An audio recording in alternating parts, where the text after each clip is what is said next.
I apologize. We are 3 minutes behind, and it's my fault because I'm at my paid job, and people think you're supposed to be working on your paid job instead of working on the summit. My name is Carol G. Robinson. I'm a member of the leadership team of the URRC, and my job is the most boring job this morning. I'm going to do all the housekeeping. Then I'm going to get out of the way for all the panels and moderators to do their thing. We are live streaming, we are recording, and so if you are down front as we go through the day, I'll remind them as you pop up and down, be mindful that you'll be in the camera shot. They should have passed out some note cards to you if you have questions. You fill out your note cards. There'll be people coming around during the course of the day to collect your note cards as appropriate for each panel. The moderators will deal with the questions for each panel. And you can also tweet questions, and those will be collected, and they will be asked as they come in. So we're trying to do it old school and new school. Let me take care of a couple of things. At some point, they're going to close the door to my right, and they're going to want all the traffic to come in what we call the north door. The fanciness is the door to my left. So just be mindful of that. I want to acknowledge a couple people, even if I haven't seen them yet. The first person I want to acknowledge, and I'm going out of order, I want to acknowledge Marsha Johnson. Professor Johnson is who really is the energy behind the URRC.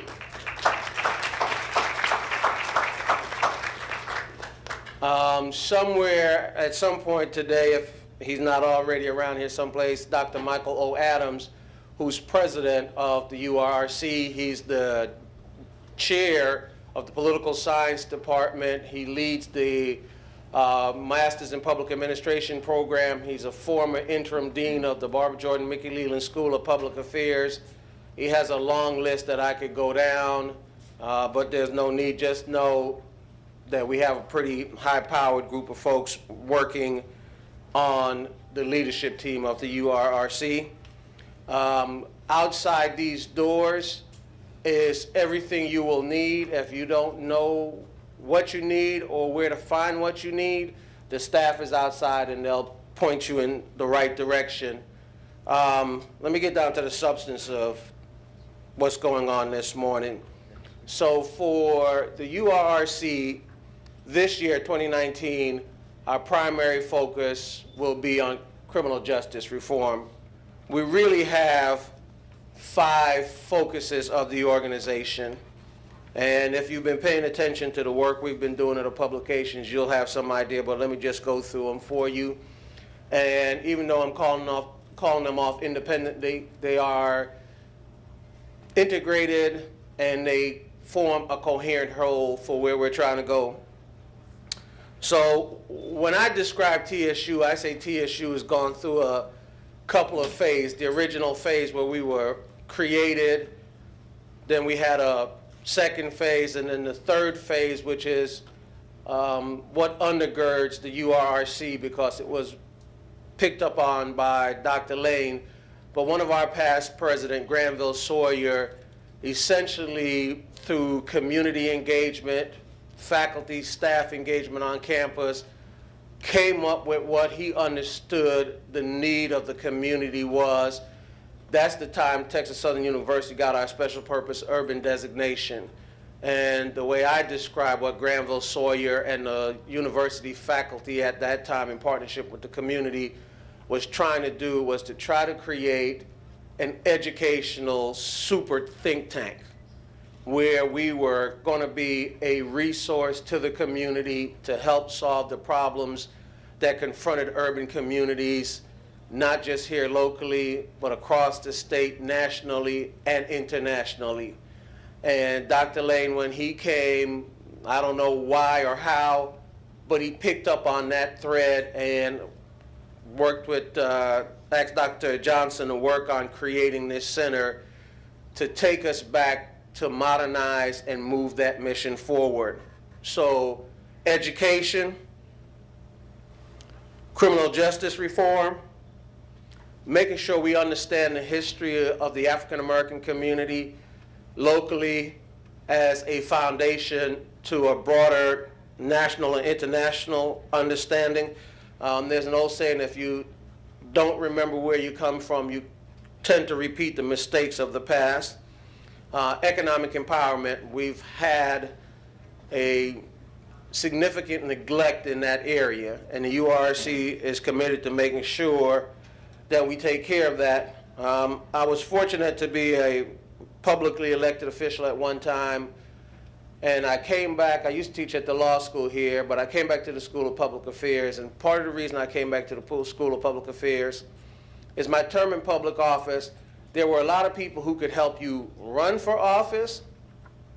There were a lot of people who wanted to do the politics of it, but there weren't that many people, especially people of color, who had been trained to do the public policy of it, to listen to the community, hear what they needed done, and translate it through the system to provide them an equitable and positive solution.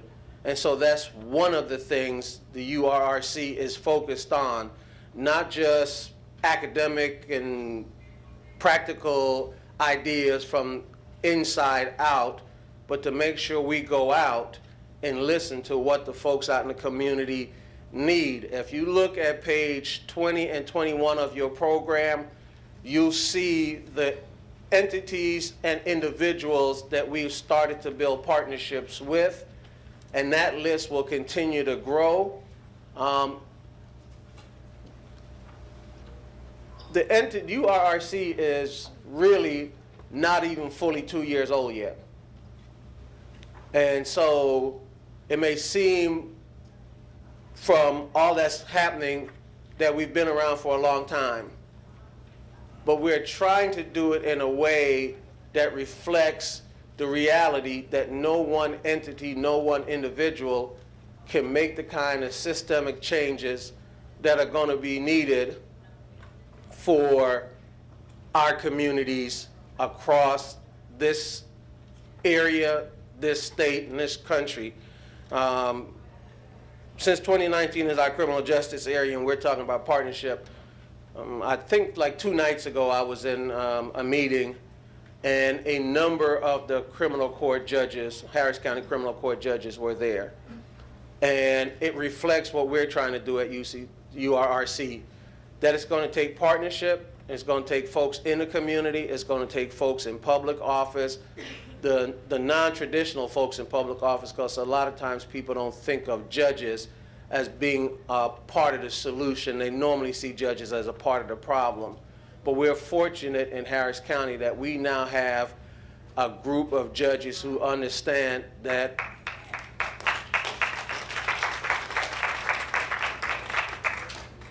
partnership is an important thing to get it done. We also are fortunate that she's in the program booklet, but unfortunately she could not be here. We have a really dynamic, talented, new Harris County judge. A lot of time people, she talked about it on the campaign trail, people did not know what the county judge was, so she had to try to explain that the county judge was the chief administrative officer, the CEO of Harris County. Harris County, most of you probably already know, it's hard to explain to people around the country how big Texas is, but Harris County is bigger than 26 states in the union. Bigger than 26 states in the union. And we had somebody who understood that the Commissioner's Court was just not the road building entity in Harris County, and it had to be a part of the broader public policy solution process. And so Judge Hidalgo, even though she could not be here today, she sent a statement, and I'd like to read that to you, and then we'll get started with the substance of the program. Man, it's good to have all the technical expertise with me today. So let me read this to you, and I want to read this from this point of view. In the business of politics, people don't take chances. So there were a lot of people who did not believe that a young person who would never run for any office who was motivated by a desire just to do good could be elected county judge. So a lot of people really didn't pay attention to all the things she was talking about and all the things she said she would like to get done. Lo and behold, the voters were listening, and they elected her county judge. And she's talked in a way that is unusual for the traditional notion of politics of a county judge. This is her statement. "I apologize, I'm unable to attend today's event. I'd like to thank the Urban Research and Resource Center, Texas Southern University, and the Harris County Racial and Ethnic Disparities Committee for organizing this symposium and continuing to spotlight criminal justice issues, issues that impact the lives of hundreds of thousands of Harris County residents, from our neighborhoods to our police station and our police stations and our courtrooms. Criminal justice is something I've always been passionate about. As most of you may know, I spent my early years in Colombia during a time where people were fleeing the country to feel safe. My family moved from Colombia to Peru and Mexico before coming to Houston. I have ultimately observed the role that local government can and should play to uphold the common good. I am deeply committed to criminal justice reform and taking the core issues in our system and tackling the core issues in our system. Harris County has a number of challenges that we must face. We have neighborhoods with high homicide rates, we have crowded prisons, and we need to come together as a county, a state, and a nation to address gun violence. When it comes to our children, our juvenile detention center is at 150% capacity and reveals blatant racial and ethnic disparities. As judge, I will work to promote the smartest and most efficient practices for holding kids accountable while promoting their growth and integration into our communities. We have also spent over $6 million fighting a federal court order to reform our bail system instead of simply implementing cost-saving and safety-promoting reforms. To this point, one of the challenges at the county I will tackle is budget allocation. Given the huge investment we allocate toward criminal justice, I have committed to investing funds more effectively.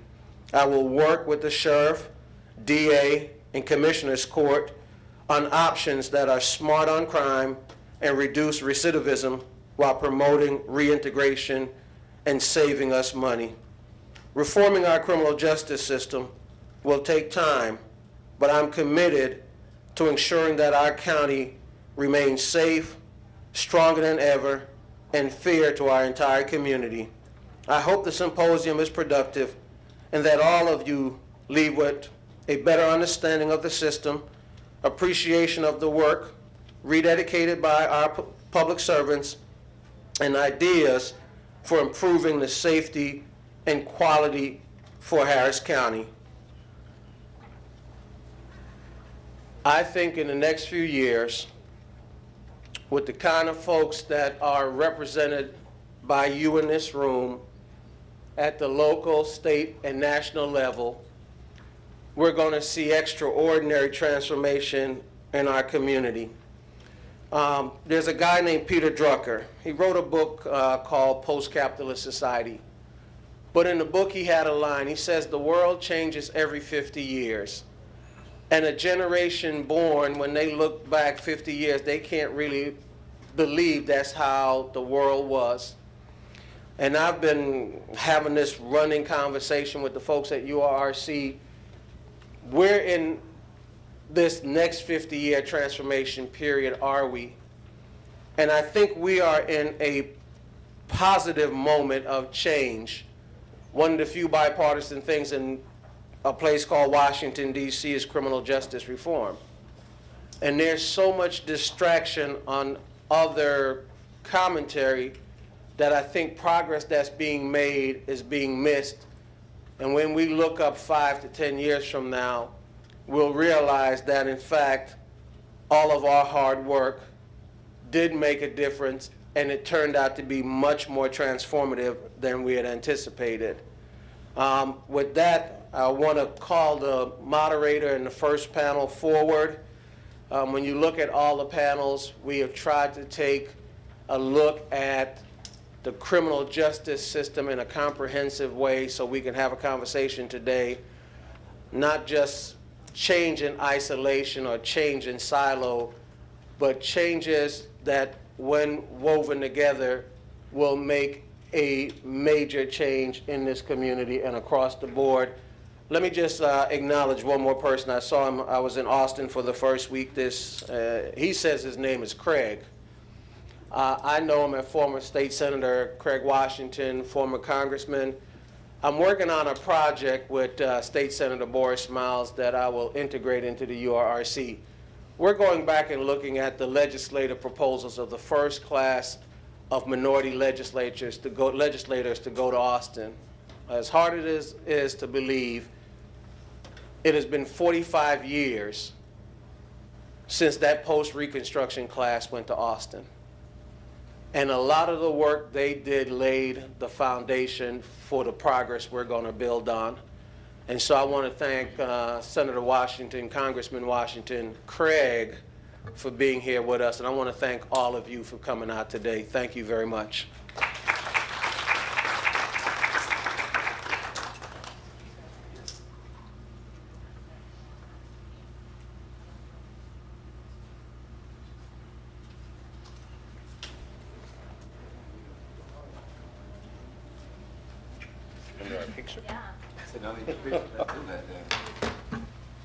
Good morning, everyone. I am honored to be here today to help facilitate a conversation about an issue that is so very important to me. In case you all didn't see it in a newspaper article over the last 6 months, a reporter who looked at Harris County data found that between 2012 and 2016, in the juvenile detention facility, juvenile Anglo and Hispanic population primarily remained the same, while African American population nearly tripled. I don't think that can be credited to the fact that our kids are getting worse. What it indicates to me is that there's a problem in the system. So I'm very honored, as I said, to facilitate this panel today. They're going to be talking about data, they're going to be talking about detention conditions, and most importantly, we're going to be talking about recommendations for change. So I'm actually going to start with Executive Director of the Juvenile Probation, Chief Henry Gonzalez. Thank you. Good morning. Morning. Okay, I've been doing this stuff for years, but this is the first time that I had to get my font this big so that I can see it without reading glasses, because I've not gotten used to having to use those. Again, good morning. I think, as most of you know, the trend for juvenile crime for the past few years has been a steady decline. However, for Harris County, 2018 reflected an increase surpassing the previous 2 years. And in 2018, the Harris County Juvenile Probation Department handled 6,825 misdemeanor B and above referrals compared to the 6,172 in 2017, whereas there was a decrease in Class B misdemeanors. All other higher categories saw an increase. In 2018, felonies against a person saw an increase from 117 in 2017 to an increase of 117 cases, Felony drug charges more than doubled in 2018 from 2017. In 2018, the Harris County Juvenile Probation Department, on any given day, supervised an average of 2,765 juveniles on various types of supervision in the community, which stayed close to the 2017 average. We operate a pre-adjudicated detention center and 3 post-adjudicated facilities. Youth placed in Harris County Juvenile post-adjudicated facilities fell from 816 in 2017 down to 673, which is a 17.5% decline. Conversely, private placements increased by 17.5%. and there was a growth of 8.8% in youth admitted into the juvenile detention center from 2,532 in 17 up to 2,754 in 18. However, the average daily population of the detention facility fell to 202, a decline from the average daily population of 245 in 2017. I stepped into the role of executive director September 1st of 2018. The new year brings with it a great deal of change in the local juvenile justice system. The 3 district juvenile court judges are all brand new, along with the associate judges for each court. The Harris County Juvenile Board is now comprised of all new members, including the new county judge. My first 120 days were spent defining the direction that our department will go. In this, there are 3 key words that steer that direction, and those words are purpose, community, and relationships. I think most of us in here can articulate the purpose of a juvenile probation department, and it's clearly defined in statute. A probation department is to provide probation services, which are defined as services provided by or under the direction of a juvenile probation officer in response to an order issued by a juvenile court and under the court's direction. Those aren't my words, I actually copied that. 2 of these services include supervision and services related to the operation of pre-adjudicated and post-adjudicated facilities. So when I look at the purpose of those 2 specific functions, I see the supervision of adjudicated kids going way beyond monitoring the rules that a court has ordered. I see it as addressing the existing factors that are associated with the juvenile entering the juvenile justice system. And in doing this, we need to make sure that what we are doing is based on the risk factors and needs of that individual child, and not in the prescriptive approach of one size fits all. If that need for the child is minimal, then let's not force services or programs that are not needed and then sanction the kid when he doesn't do what he really didn't need to do. If the needs are intense, let's see that those are provided. I don't disagree with the desired concept of not having the need for any juvenile correctional facilities, but the truth is that these facilities exist, and we currently operate 3 such programs. However, in Harris County, when a court places a juvenile in our custody for placement in one of these facilities, it won't be for the purpose of just locking the kid up to do time. The purpose of this placement will be to address the risk factors and needs of that kid that were so extensive that the court decided the intensity of the provision of needed services warranted placement. The purpose of any of our facilities will not be to just do time. As for the second word, community, as many of these services that can be provided in the community need to be provided or offered in the community. We should not have to send a kid to a residential placement to get services such as counseling, treatment, or vocational training. I'm sure that many of you guys in here think when we hear those, shouldn't these kids get these services elsewhere, like maybe the school? Yes, they should, but the truth is that they don't for whatever reason. When we provide services for youth and their families, let's not have them drive across the county to get those services. Let's not have them drive across the county for a simple office visit. Let's do these things in their actual communities or as close to them as possible. I'd love to see more schools approaching us to offer us the use of their campuses as sites to do just this. Now, relationships. I think these ideas demonstrate the need for strong relationships in order to do this. We need strong relationships with the kids and the families that we work with. And we do this by identifying and learning their specific needs. And when we learn what those needs are, we need the relationships with the experts in the community who can effectively address them. We need relationships with community-based service providers so that we can link the families to the appropriate people in their respective communities who will be long-term resources for the families. We need the strong relationships with the schools, churches, libraries, and other institutions that make up a community. We need strong relationships with the advocacy group so that together we can identify and address the risk factors that exist in these kids' lives that get them into the juvenile justice system to begin with. Data is going to be very important in making sure that our data is accurate and that it reflects what really is going on. There should be transparency in the data, and it should be shared when appropriate to make sure that what need to be addressed are being addressed.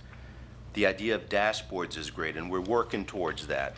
We've made great strides in sharing of data between juvenile justice system and the child welfare, so that when we identify those kids who are duly involved, we can treat them accordingly. We continue to work with My Brother's Keeper in a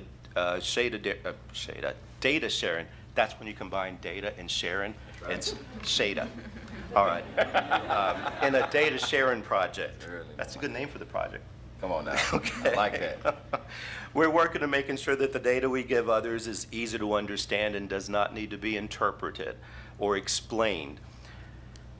Bottom line is the Harris County Juvenile Probation Department is committed to the needed reform in juvenile justice. Thank you.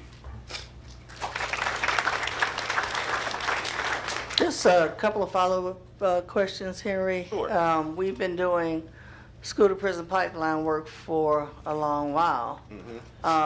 What is the percentage of students who get referred to the juvenile system out of the overall referrals? The number of kids who are referred by a school district?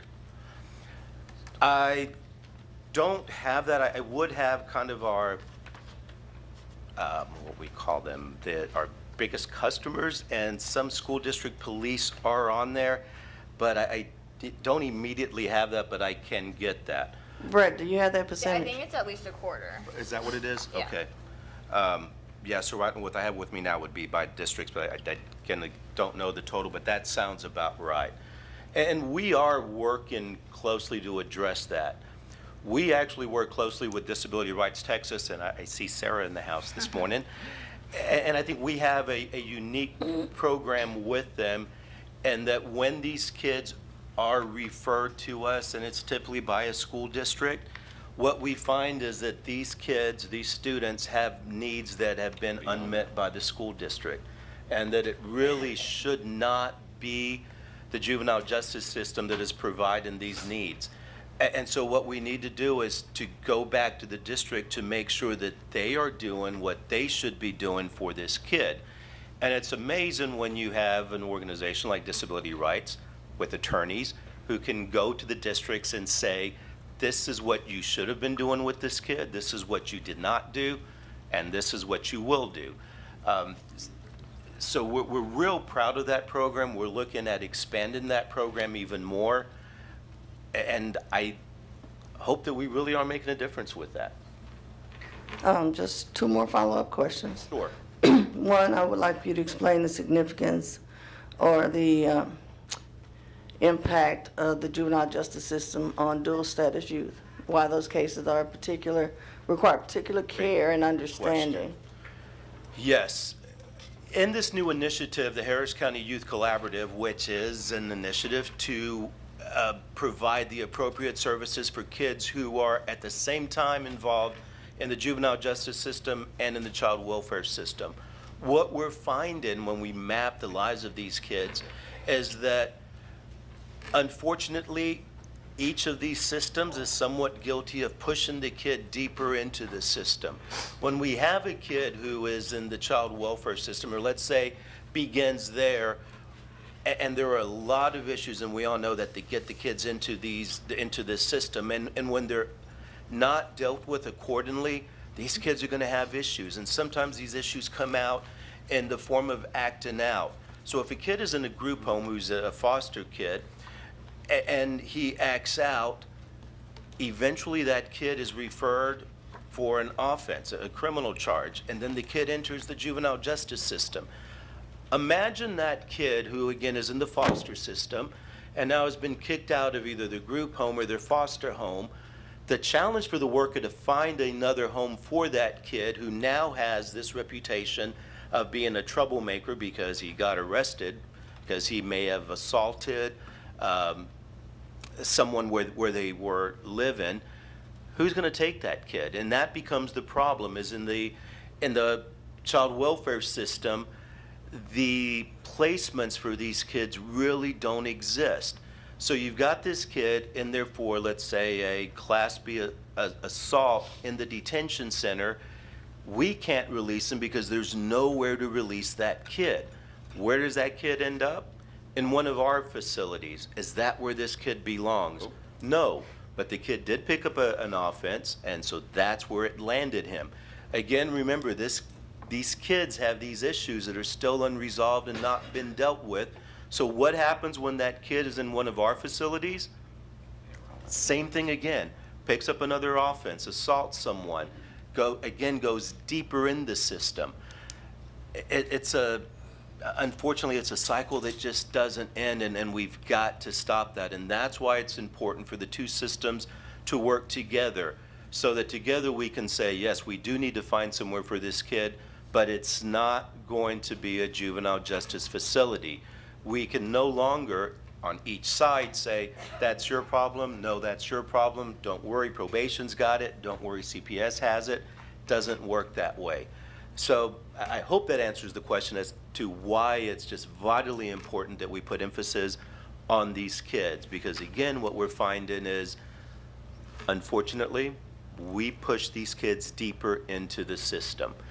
Then when that kid reaches 17 years old or an adult, both systems kind of step back and say, you're on your own.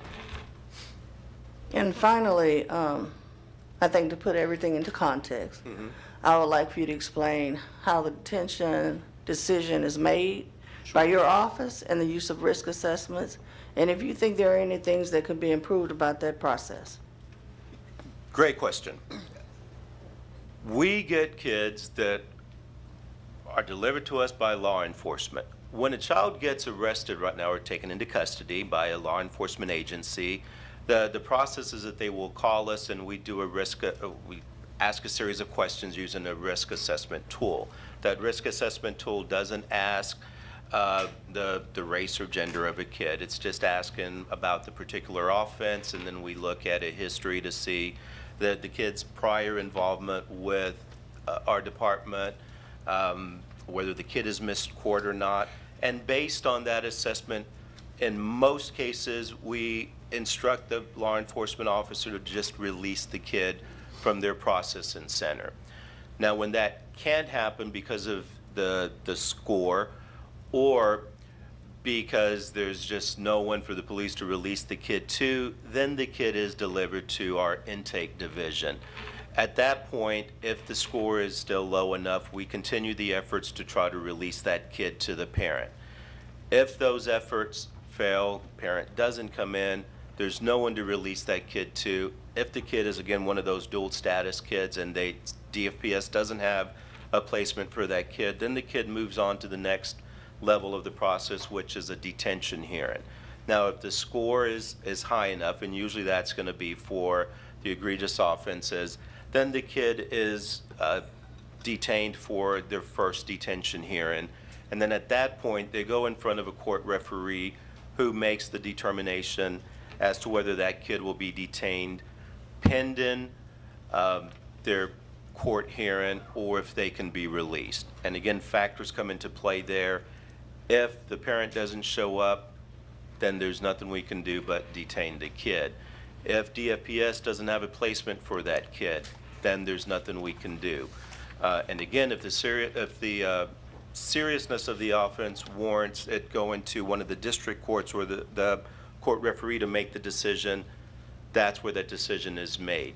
Now, using that instrument, our department does have the ability for an override.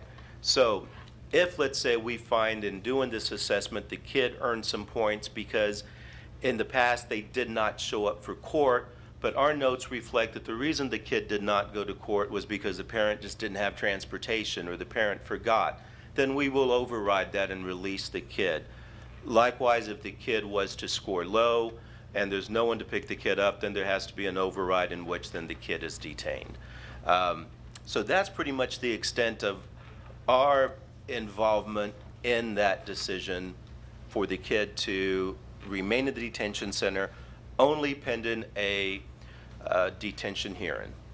Thank you. You're welcome. And I just want to mention that we talk about the school to prison pipeline all the time, but there is the foster care to prison pipeline, And since African Americans are overrepresented in the foster care system, particularly a large disproportion here in Harris County, we all need to be key on not just recommendations for improvement in the juvenile justice system at all decision points, but also in the child welfare system. The next person I want to introduce is Brett Murphy. I have had the pleasure of working with Brett for a while now on a number of juvenile justice issues. She brings a wealth of knowledge from Texas Appleseed, and thank you, Brett. Thanks, Sarah. So Texas Appleseed is a public interest law center. So we work on systemic reform at the statewide level and the local level. So we've been working in Harris County with a bunch of groups that some of you probably are all familiar with, and I see representatives from some of them here as part of the Right to Justice Coalition. And so one of those members is TSU's Earl Carl Institute. So I am just going to talk a little bit about some of the issues that we see in Harris County and some of the state, and some of the things that we would like to see change. So some of the issues in Harris County aren't unique to Harris County. They're statewide issues that we're seeing all the time. But I think that some of them are particular issues here, and that we also have a unique opportunity. So we have Henry as our new chief. And remind me, Henry, how long was your predecessor in charge? 8 years 8 as years. chief. Yes. So we have a chance in terms of change in leadership there, and as I'm sure many of you voted in the elections, you know that we have 3 new juvenile court judges, all of whom bring a fresh perspective and I think a willingness to change. And so I think we have a really a big opportunity here, but I don't think it's just going to be kind of done by them alone. I think they're going to need support from us, encouragement, probably urging, because a lot of this stuff is really entrenched in the system. So one of the goals of Texas Appleseed and the Right to Justice Coalition is right-sizing the juvenile justice system. So that means sending the fewest number of kids into the facilities and into care that we can. Because we all know that sending kids to facilities is not the best option. It's not the best thing we can do for them. And the aim of the juvenile system is rehabilitation. So we know kids don't thrive in confinement. Their psychosocial development suffers. There's also a lot of research showing that after 6 months, any benefit that we see actually drops off and decreases. So I think one of our goals, and this is also a statewide goal, is to figure out how long kids should really be in care and make sure they're not staying too long in care. And make sure they're not staying too long because we lack the ability to get them the services in a timely manner. We know that kids in state-run facilities, so I know a lot of you probably are more familiar with the adult system, so I'm going to try and pepper this with some explanations of the juvenile system. So there are 5 state-run facilities in Texas. There are right now about 800 kids there. Harris County sends more kids there than any other county. Sure, we are a very populous county, but we're sending more than our share of the population. And I think that's a problem. I think we would all on this panel agree that's a problem. And one of the other issues is that we're sending them to these facilities, none of which are located near Houston. Mm-hmm. So we're cutting them off from their families, from their support systems, and we're putting them into a prison-like, large environment that isn't really attuned to their needs. So we know that when we send kids to these state-run facilities, they're 21% more likely to be arrested than if we keep them in some kind of supervision closer to home. And that accounts for all of their things, like the type of offense, all of the sort of things that you might say, well, what if it's just that we're sending the more serious kids? No, that accounts for all of that. So we have a broken system at the state level. And then we have some broken things in Harris County. So we are detaining kids for too long. Henry talked about some of the reasons for detention.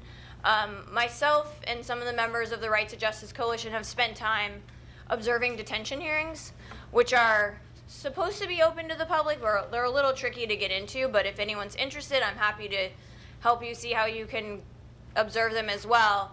And what we chronically see in those detention hearings is sort of a lack of real look at the case and how can we get this kid out.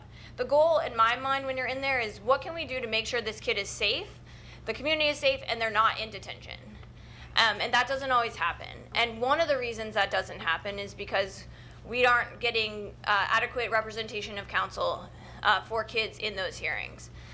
So one of the problems we have in Harris County, I think, is that there is if you cannot pay for an attorney, the system is not working for you. There are attorneys that have way too many cases. In the detention setting, I think they don't see that as always something they have to show up to, so they'll swap in for each other without necessarily having looked at that kid's case, spoken to the family, spoken to the kids. And then we also have the issue where sometimes kids will be at Burnett Balin, so they'll be on the screen. Well, you can't have a private conversation with someone on a screen in a room with 10 other people. So there's no way for that interaction between the child and the attorney to happen and for there to be a meaningful attorney-client relationship or coverage.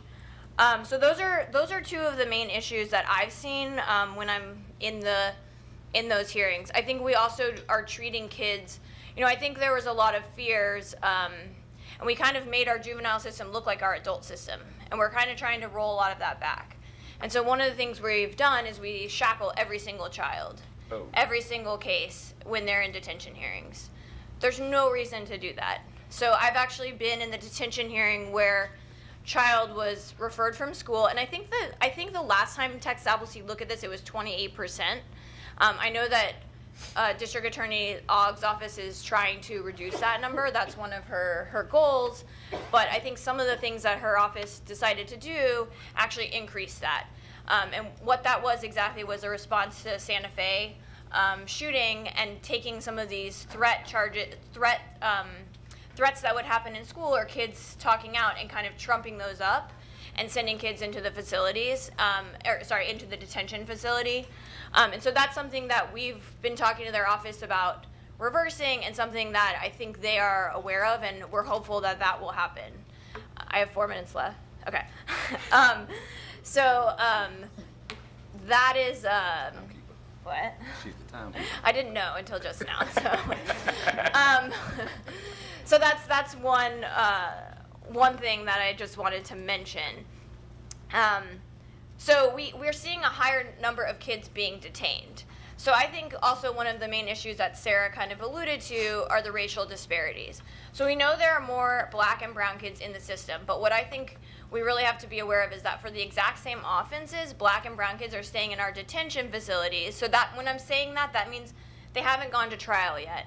So when they're in detention, within 48 hours, they have to have this initial hearing that Henry talked about. So they come into the system, they get a risk and needs assessment, they have an initial hearing, and then every 10 days, if they're not released then, every 10 days they have a subsequent hearing until their case goes to trial, until it's adjudicated. So for felonies against a person in 2017, black youth stayed in detention for 77 days, Latino youth for 82 days, white youth 41 days. So I find these numbers really jarring. For felonies against property in 2017, black youth stayed for 44 days, Latino youth 40 days, and white youth 26 days. So I just those are just two examples. If you're interested in more of that data, we have that, and that's been provided to us by Juvenile Probation Department. We also know that 96% of the children sent to state lockups from Houston were children of color, 96%. And we know that on top of that, youth are more likely to be transferred to adult courts. So if you're under 17, you're a minor. If you commit a crime that the prosecution believes is particularly egregious or something where they think that you demonstrated that that you should be tried as an adult, they can certify you. And we have really jarring statistics with our certification as well. So of these transfers to the adult court from 2014 to 2016, black youth made up 64.4% of all transfers.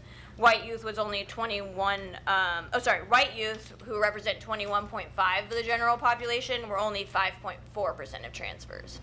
So we're taking our black youth, and even though they are youth and they are kids, we are treating them as adults, more so than we're doing to other kids. I think I've covered a lot of it. I think I referred to the fact that Harris County sends a quarter of the kids to juvenile prison, so that's the 5 facilities I talked about. Let me just make sure I didn't miss anything. So I guess I just want to close with saying that I know a lot of these statistics are really grim, and I think that when I look at them, I find them really depressing. But I think sort of Harris County is poised now to make changes that it hasn't really been in this position for a long time. And so I'm hopeful about the kind of changes we can make to try and reverse these trends. But I don't want to take away from the fact that these are really troubling statistics and really troubling trends, and ones that we should be angry about and we shouldn't accept. So I guess I will close there. Hopefully, Sarah, I haven't missed. I'm sure you'll let me know if I've missed anything. Well, I do have a couple of questions for you, but first I wanted to mention a couple of things. After Santa Fe, the threat charges in Harris County increased by about 300% over last year. And so probation had to actually reallocate their budget to be able to cover supervision of those kids. But the majority of those kids did not look like the typical school shooter. You all know what they looked like. So that's an important issue that we've been working on as well. And then the other thing I want to mention, and I'm going to preface this with, I know there's a lot of reasons for it, but I believe that we can come up with better practices. But these kids are strip searched every time they come into contact with somebody. So when you go visit your family, when you go for a visit, you come back, you get strip searched. If you go see your mental health professional, you come back, you get strip searched. And like I said, I'm prefacing with there are reasons for that. But I believe that as a society, we can come up with a better way to deal with those issues. And now we have better understanding of the effect of trauma on children and parents who are involved in all these systems. So that would be something that I would recommend we look at as well. Yeah, I think I actually might have skipped over the shackling a little too quickly. So can I just Yes. Jump off of what you're saying and go back to that? So Sarah's talking about trauma. So obviously strip searching is a traumatic event. So we know that kids who are in the juvenile system, that a higher number of them have experienced what we call adverse childhood experiences than the general population.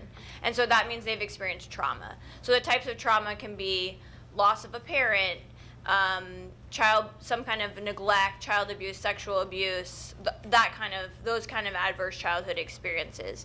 And so when we take them into that environment and we strip search, or we shackle them, and so when I was talking about shackling,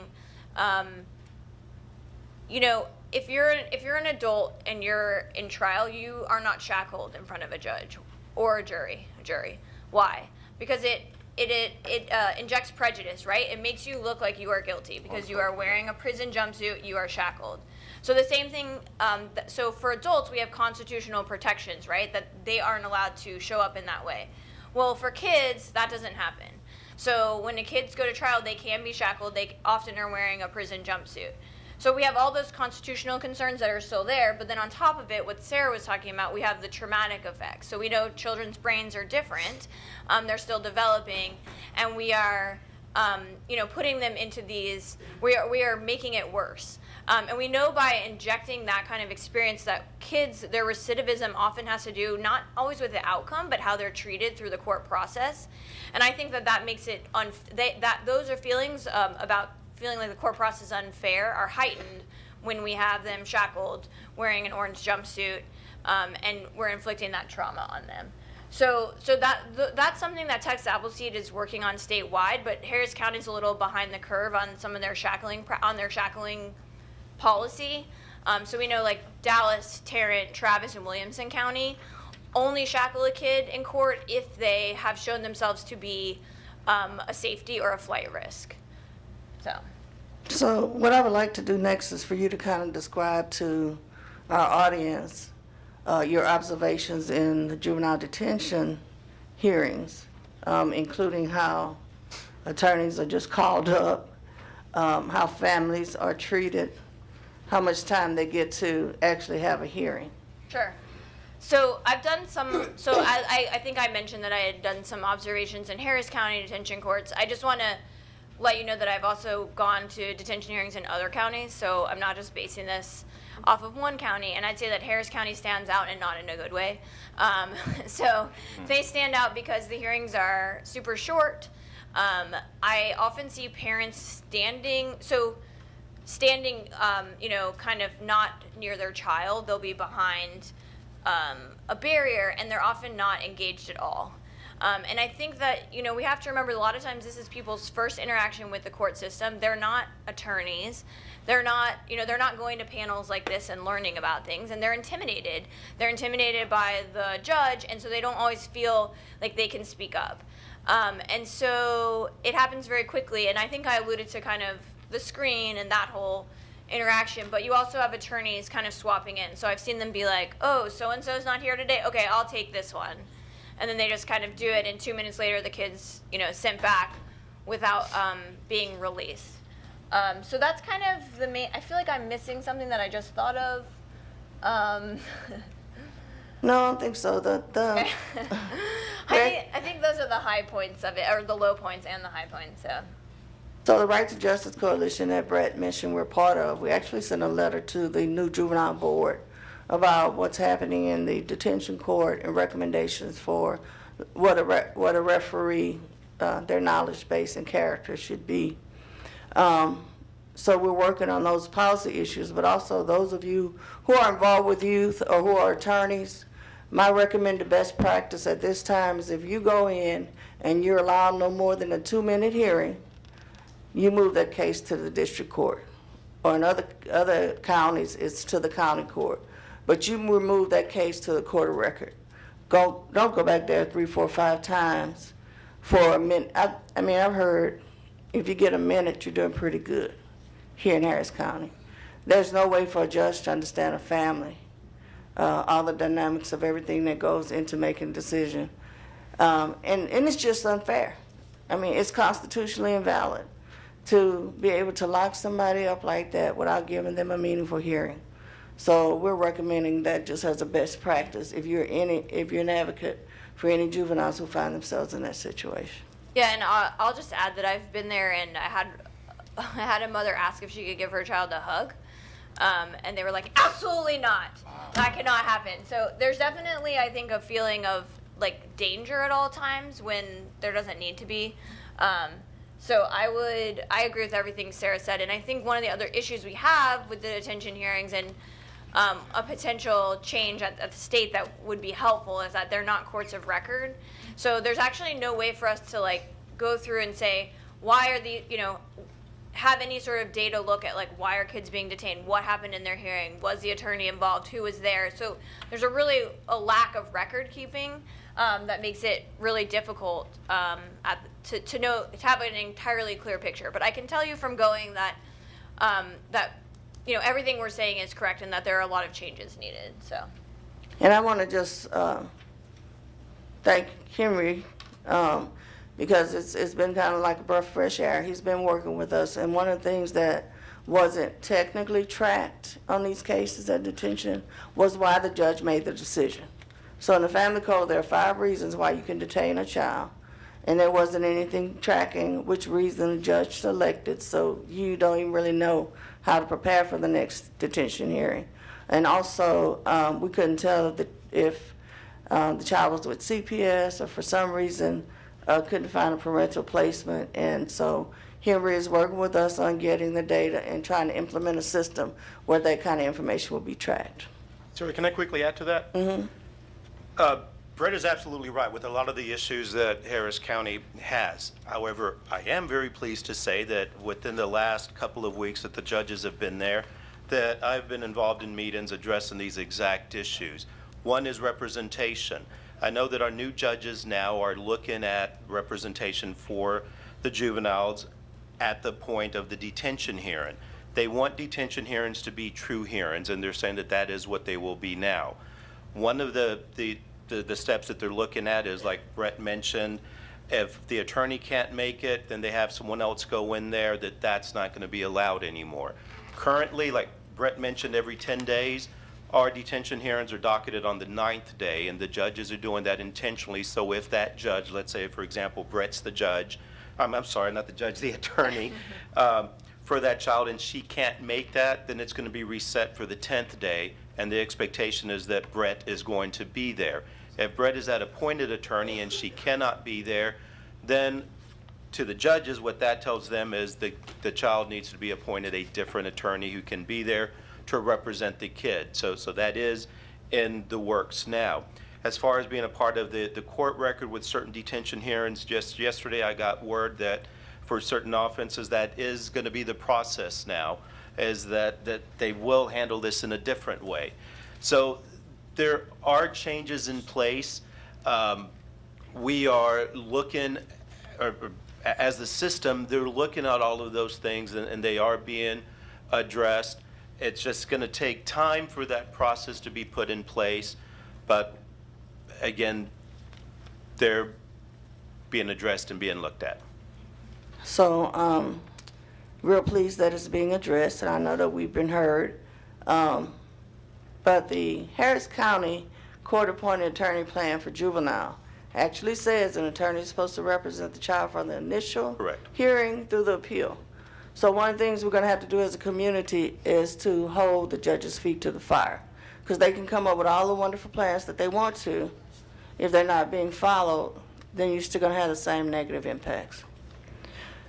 So next, I am pleased to represent Noel Pinnock, who is with the Bureau of Youth and Adolescents Health. He is with My Brother's Keeper here in Houston, and they have had quite a few innovative programs, and they are seriously impacting a good deal of youth of color, particularly young African American males, and it's very exciting. So Noel, I'm going to turn it over to you to talk about some of your initiatives and some of these great programs you all have started.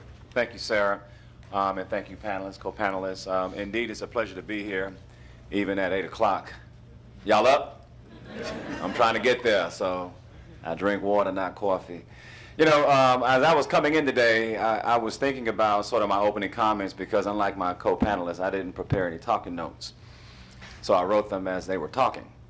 And the reason why I say that is because I heard a powerful message that I want to share as an opening statement for this convening, is that if you treat your enemy like your friend, you'll never get rid of them.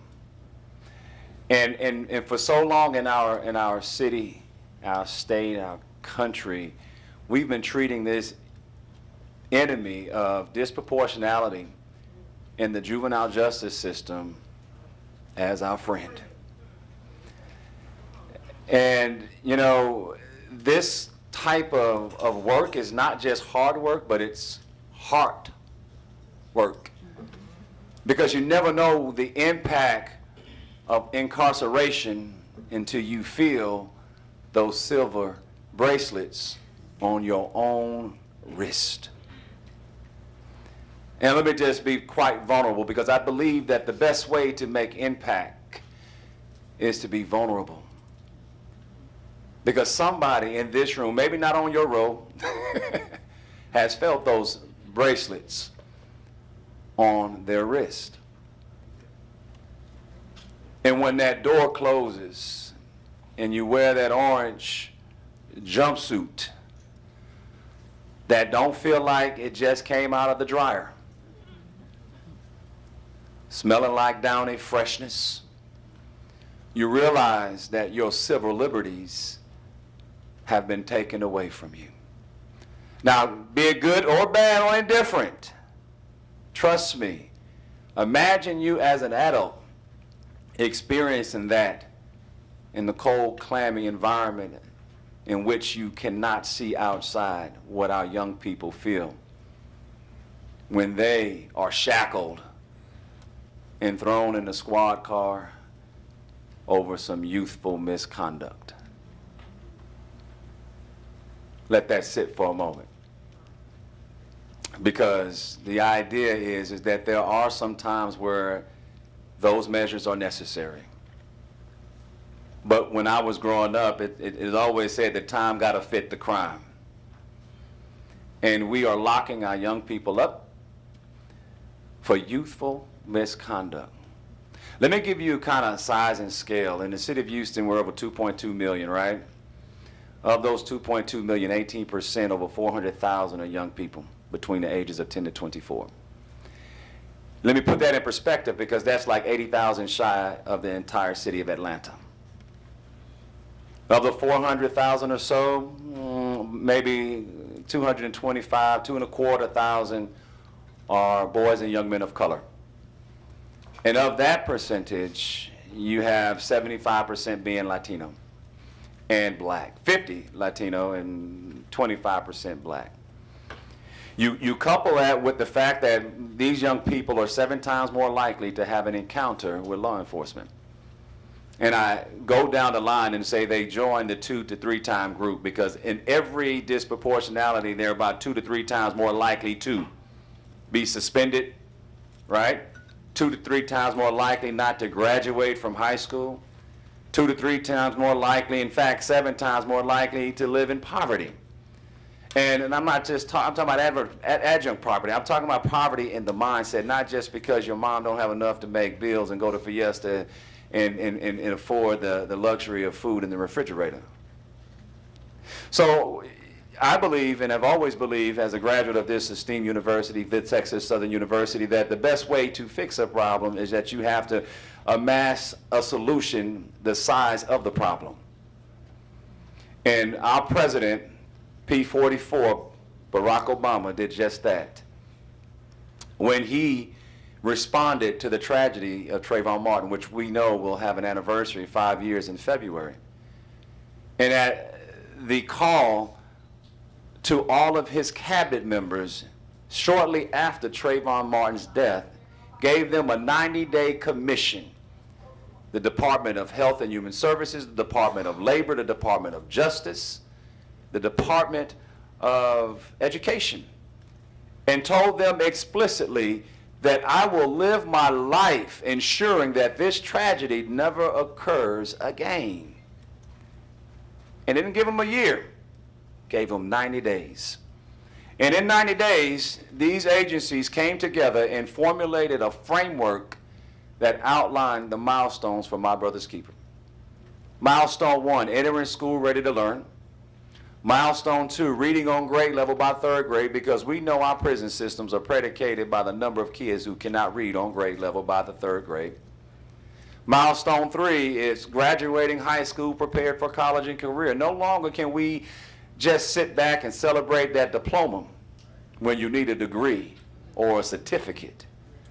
Milestone 4 is completing post-secondary education or training. We know our kids got to complete something. Milestone 5 is successfully entering the workforce. Because I love going to events and having conversations with people, and I ask them all the time, how many of you guys got kids who graduated from college? Hands shoot up. And then I ask the next question, where do they live? At home. And of course, milestone 6 is where this panel and this conversation is really predicated on, is reducing crime and violence and providing second chance opportunities. So as Henry talked about sort of the prevailing issues and how he, and under his new leadership and administration, and I want to thank Henry for being at the table with My Brother's Keeper since the very beginning, that there are innovative things from the new center that is being proposed and really changing the wiring in the cabinet in the House to determine what is the best way to deliver that. To my co-panelist, Brett, who provided you with details and statistics in terms of the experiential side of what it looks like when the door closes. I'm pleased to announce that the City of Houston has taken an aggressive stand in this issue. And in February, actually early March, we'll be launching our very first in the city's ever Youth Violence Prevention Strategic Plan, funded through the CDC and supported through Cities United. Our plan is to do 3 things. One is to prevent youth violence, because we believe the best way to stop violence is to prevent it. The second goal is obviously to provide youth opportunities. We have over 400,000 youth in our city, and it's so important that they have opportunities to be successful and achieve their full potential. And of course, promote youth health. Most people don't think that this problem is a health issue. But health is no longer how your cardiovascular system work and your endocrine system work and all of that stuff that makes you stand up and sit down and, take care of your faculties. But health also is your quality of environment, your quality of education, your quality in terms of your sidewalks and walkways. So in terms of really looking at a more comprehensive way to do this, yeah, we know we have problems. And we know that problems are not our friend, because we know that we need to have solutions. Right now, we have launched the first ever Youth Lead program, which is Law Enforcement Assisted Diversion Program, with our partners at Harris County Commission's Office, Precinct 1, Rodney Ellis, where we took a model out of Seattle that was started with one city block that diverted crime for people who were involved in prostitution and drugs. So instead of locking them up, they provided service, they provided treatment, they provided care. That model moved over to California and on our East Coast, and we were pleased to announce that we were the first ones to do that, and we launched it at Addicts. Now let me tell you, the first place and the first taste that you get in life oftentimes leads to a desire to get it again. And oftentimes when our kids have that first encounter with law enforcement, it's not at home, it's in school. So what's the best place to divert them but in school? Several other things that we're doing is with our partners with the Harris County Sheriff's Office, is we launched a program called Project Hope, where we identify kids. Jennifer, you sitting over there, I see you, whose parents are incarcerated, and we're providing them preventative services, because there is a 70% likelihood for a kid who's incarcerated to become incarcerated because their parent is incarcerated. One of our kids on our caseload had 2 parents incarcerated, so what do you think that kid is doing? And though they may not be presenting anything right now in their lives, it will soon manifest. And I oftentimes reflect to the biggest problem in the country.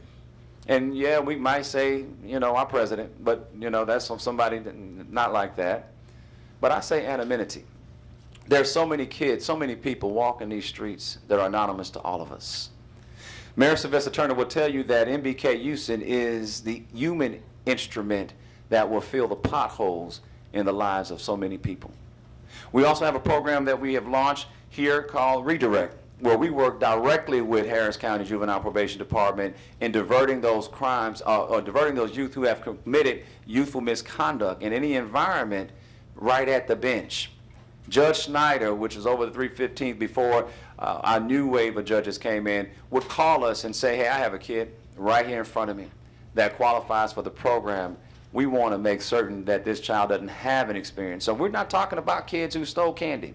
Talking about kids who discharge firearms, and particularly boys and young men of color, which is the emphasis. I see you over there, Marlon.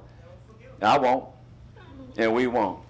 Let me just say this, guys. We have to put our solutions to the table, and we can't work in a vacuum. You can't go into your cubbyhole and say that I'm going to change the world. We have a collective impact table. People ask me what I do. I say that I bring divergent agencies, diverse people to the collective impact table so that we create solutions, right, that will accelerate the impact for young people. That's my mission in life.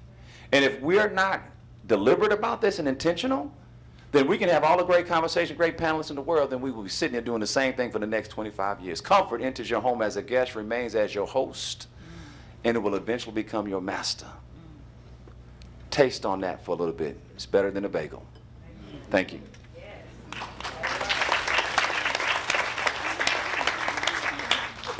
So I just want to mention, if you all have a chance, look at the LEAD program out of Seattle. One of the reasons that I believe it's so successful is because they don't demand that you stop using your drug. That's right. It's harm And most reduction. people are not going to stop using their drug. They would prefer not to get services than have to meet that requirement. But that's the unique thing about this program. You can still be dealing with that struggle and not get kicked out, and be able to get the services you need, so that over a period of time, you have an opportunity to get out of that cycle that you were involved in. Noel, I'm going to ask you to expand a little bit more on how you all were working with Judge Snyder's court. We understand that it was a really good model, and it probably should be replicated. Right. So, and many people don't really understand that that's a huge culture and climate change and shift for a lot of people. That harm reduction model that Dr. Guidry talked about, you may not necessarily stop the issue, but you will reduce the issue. And it's been making waves across the country. It's called Cure Violence, and you know, harm reduction, having violence interrupters and things of that nature. But with Judge Snyder, you know, one of the unique things about, you know, Judge Snyder is the willingness to see that there are alternatives out there. Implicit bias is at the erosion of everything. And I've always said erosion doesn't occur immediately, it occurs over time. You know, you get a judge in there that's really, you know, gung-ho about justice, and over time that begins to erode. Judge Snyder supported the Redirect program and chairs our Youth Justice Council, which convenes every other month. And if you can find more information about all that I'm talking about on mbkhouston.org. MBK Houston is not a nonprofit. It's part of the City of Houston, reporting in the Houston Health Department as well as the Mayor's Office. And so the Redirect program started with saying that we have some offenders, that young people, boys and young men of color, that have done some egregious things. And, you know, it's at the discretion, as I see the officer, I've always said that the greatest power that the judge have or the police officer have is his or her discretion. And it's at that discretion moment that they're able to determine what would be an alternative to detention, an alternative to a residential facility. And so we get these kids on intake, and we have to do an evaluation on these kids. And Judge Snyder would have told you and would testify to you today, he's been waiting for a program that he can use, calling from his bench and saying, hey, I got a kid right now. We need to do an intake on them. And we do an intake. We facilitate that process through a clinical prudence piece. And if the young person decides that, guess what, I want to make a change, because it's a voluntary program. It's not a sanctioned program. And because it's voluntary, they make the decision to do that, to make that change. We know that this is a cognitive behavior therapy kind of situation. And we also know that kids do not grow as fast as we think they should, because the average age of a kid in terms of reaching full maturation from a cognitive behavior perspective is at age 24. So we work with them and we provide them an evidence-based curriculum called Thinking for a Change. We walk them through that process, and I see a guy nodding head right there. We provide them mentorship, and we work through that deferred prosecution, whether it's DP 80, DP 90, DP 180, or whatever the case may be. And we facilitate. Not only do we bring the child on board, because we know that the trauma is not only for the kid, but it's also for the who? For the family and their siblings. And so we have a caseload that provides the breakup of tier services. Those services are rendered, and then the cases are managed, and when they reach a point of success, and I'm so pleased that we've screened over 75 kids. And when you hear the numbers, right, don't look at that in terms of proportionality, because we're talking about the hardest case kids, where you have to make home visits, you have to talk to the kid, and you know that relationship and product at the end of the day yields fruit beyond measure. In fact, one of the kids right now was interviewed by the mayor, was spotlighted in Chicago with the Obama Foundation. His name is Asa Singleton. He came to us in the very vein through Harris County Juvenile Probation and Judge Snyder's court, because he had an altercation on the campus. The kid just received his Eagle Scout last week. So when we talk about change, yeah, give that up, or lift that up, because that's powerful. That's powerful. And not only that, we hired him to be the youth ambassador, because sometimes you got to put your money where your mouth is, you know. And so with that, I can extrapolate more, but I know our time is limited, so I like to be concise and pithy. But if you want me to expand, let me know. Okay.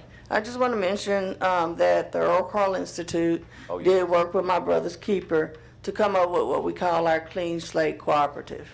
And in that, we clear criminal records, both adult and juvenile, for anyone whose arrest occurred at an age under 25. You know, because like MBK, we consider those to still be youth and children. So I'm glad you said that, Sarah, because that's the life cycle of the Redirect program, is that we get them on intake, we take them through the CBT or the cognitive behavior therapy training, we work through some of those issues that have been ailing and prevailing, and then we work with our very own Texas Southern Earl Carl Institute. Sarah's been so lovely to make certain that those records are expunged. And we know in juvenile cases they're supposed to be expunged, but guess what? Nobody knows, and what you don't know can kill you, right? Because it doesn't remove the stain. And so we were delighted that we saw over 200 people in our community when we launched the Clean Slate Initiative. And it was phenomenal when we saw not only the young people, but our people, our age people that came in and said, I need to work with, you know, somebody to get this off my record. And I'm talking about one kid that we saw through the Earl Carl Institute Clean Slate Initiative. They were twin. I'm a twin. And he said, every time I go and get a job, they pull up my twin brother record. How can I get this resolved? And, you know, and we worked through those issues and nuances, and I'm not sure the total outcome, but I know the outcome was great. Well, I have to say that Project Redirect is an example of what I was talking about when I mentioned relationships and community. And I think the best part of this is you're demonstrating the relationship that we have with MBK. Because Precisely. you've kind of become one of us now because you used acronyms that probably no one else, not too many people know, with DP 180. Yeah, Deferred absolutely. prosecution is what he was referring to, and the number of days is the number. Right. So I'm glad to see you're becoming one of us now. Hey, you know, my goal, Henry, is to work you out of a job, but I want you to get the money. Exactly. Because I believe if we can get them, if we can stop them at the point of entry, then maybe Right. you can provide more clinical and deep services and wrap around things that can really help curb it. So no, Henry, I tell you, I love this brother. He's real, and his heart, right, matches his head. You got to have the parallel there. Y'all get it on Cleburne. Thank you. So just another pitch for our program. You can do an online application at earlcarlinstitute.org. Now, I understand there's some questions from Twitter. There are. The first question comes from January Advisors, and it's for Mr. Gonzalez. The question is there a current action plan for making juvenile data more transparent? Yes, there is. And when we've been working on that for the past few months, and we've actually worked with Appleseed, and they're kind of our sounding board to make sure that what our data reflects is accurate and that it is understandable. That what we have, if you look at our website right now, you're going to find our executive reports, and it's going to give a lot of good data in there. However, it's not, what's on there isn't easy to understand, because when you look at the total number of referrals, for example, for the year, it's going to say 11,000 some number for 2018. But what you have to keep in mind, and what people don't understand, is that a referral could be an administrative review. It could be a change of custody. There's numerous things, so it doesn't really reflect that that's the number of offenses that came to us. And same thing with the way we used to book kids into detention. If you looked at those numbers, you would see that we had a significant number of kids in detention on misdemeanor offenses.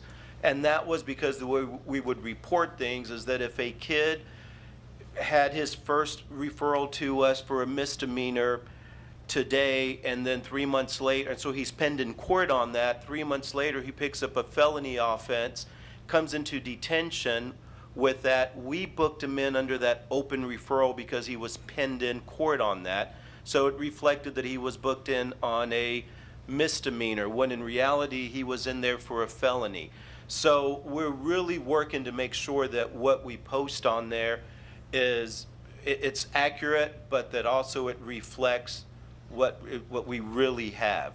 We're also working towards a dashboard so that it's not tables that are in there in charts that you really have to study. It's going to be something really plain and simple that the public can go into, and what you want to know is right there. You know, Henry, you know, you're at the EIP table as well, Right. an acronym for the Equity Intelligence Platform, where the City of Houston, following a major initiative with the Obama Foundation, Bloomberg Associates, are putting together an interagency longitudinal platform that pulls data from the juvenile justice system, education, health systems, and other social services so that we can display that data real time. Because one of the things that we do know, Henry, is that most of the time when we get the report, it's usually an annual report, and that's already a year after you began trying to plan an intervention. So the Equity Intelligence Platform is going to come to the City of Houston, and be on the lookout for that. You can find more information at mbkhouston.org. So one of the things we're finding as we look at criminal justice reform in both the adult and the juvenile system is that every system has got their own data. Right. And each data point has a different description or context within these organizations. So one of the things that we have to do in terms of reform is get everybody on the same page. Correct. And for example, and somebody will correct me if I'm wrong, it's my understanding that in the adult system in Harris County, Hispanic are included in white. So you don't get an accurate count if you just go and look at the data. It appears that there's a larger population of Anglo citizens who are in the jail, when in fact that is not the case. So we're going more and more to rely on research-based practices, but we have to get the data right if we're going to really make any progress. And let me just put this on record. Everybody believes their data is their data, and they lock the key on the data. And so it's a huge cultural and paradigm shift. So folk will understand that you can share data and make that data anonymized through a hash and link data to other data sources that have meaning so that they can tell a picture that's in a story that cannot be defined ordinarily. Oswald? Yeah. The next question comes from attorney Marcus Esther. How can more attorneys get involved with representing juveniles, or what organization should we get involved with? Okay, so one of the things that we are working on is making recommendations to the new juvenile judges. But there is online under Harris County, there's a Harris County court appointment plan. If you're interested in being a court-appointed juvenile attorney, then you can follow the plan. It has how many CLE credits, what types of trainings you have to, how many hours you have to spend on cases, annual requirements, and then you can apply to be on that court-appointed wheel. Now, if you just want to do juvenile cases and you want to volunteer, the Earl Crawl Institute will take volunteers at any time. And we see some really crazy cases, so most of our cases originate out of the school. And I think it's a good opportunity to learn public policy by looking at these individual cases. So to give you an opportunity to not only do the litigation, but also see how we work to make change through bringing up the individual stories. Yeah, and I just want to add to that Appleseed does a lot of our work. So if you're an attorney that doesn't necessarily want to represent kids, you can help us. We use all kinds of pro bono help for data and research, and that really helps propel a lot of the work that we do. I'd also add that we know there's a backlog of expunsion and sealing, and so Appleseed and ECI are going to be launching, and we're still in the infancy of this, but we're definitely going to need volunteers. Initiatives aimed at trying to reduce that backlog, and especially aimed at homeless youth who are having trouble getting back on their feet because of past criminal history or record. And for those of you who do juvenile cases and you would like support and help on best practices, especially within the detention system, feel free to give us a call. I want to give a shout out to Latasha Selexman back there, who's the re-entry ambassador. That's the other end. So once they pass the age of 19, they're supporting our work when they get on crime. So big up to you, Latasha. I see you back there. So our panel has run out of time. Would you all please thank them for being here today? Thank you. Great job.